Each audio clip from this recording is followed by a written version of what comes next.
leadership is going to matter. Democrat Tim Walz and Republican J.D. Vance went head-to-head on Tuesday. The CBS News presidential debate was the first and only one for the vice presidential nominees and the final debate before Election Day, with a little over a month to go.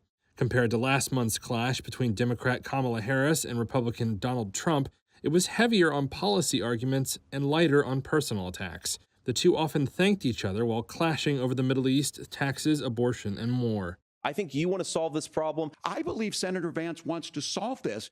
Instead, they mostly took aim at their opponents' running mates and their records. Vance launched a line of attacks that Trump had often failed to do in the last debate, taking on Harris's time in President Joe Biden's White House. That included the administration's economic record. If Kamala Harris has such great plans for how to address middle-class problems, then she ought to do them now. Not when asking for a promotion, but in the job the American people gave her 3.5 years ago. And the fact that she isn't tells you a lot about how much you can trust her actual plans.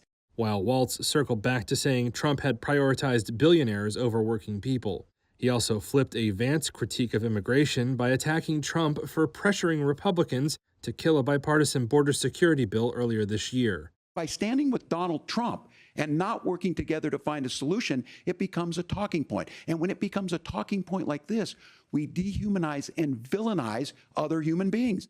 Tuesday was also the same day Iran launched missile attacks on Israel, which the U.S. and Israel have vowed to respond to, and as Israel continued its assault on southern Lebanon.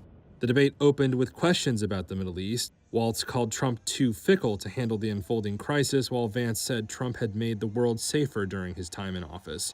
Both candidates also tried to explain past comments that had undercut their credibility. Vance had criticized Trump ahead of the 2016 election. But I've also been extremely open about the fact that I was wrong about Donald Trump.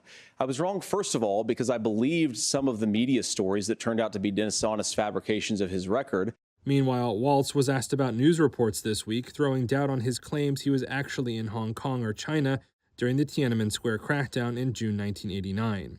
He seemed to concede he was not. The question was, can you explain the discrepancy? All I said on this was I got there that summer and misspoke on this. Both were trying to land a hard blow against the other side ahead of the looming general election on November 5th. Analysts who spoke to Reuters say history shows vice presidential debates rarely shift the polls. Harris was widely seen as the winner of her more chaotic debate with Trump. While Harris has edged ahead in national polls, voters remain evenly divided in the 7 battleground states likely to decide November's outcome.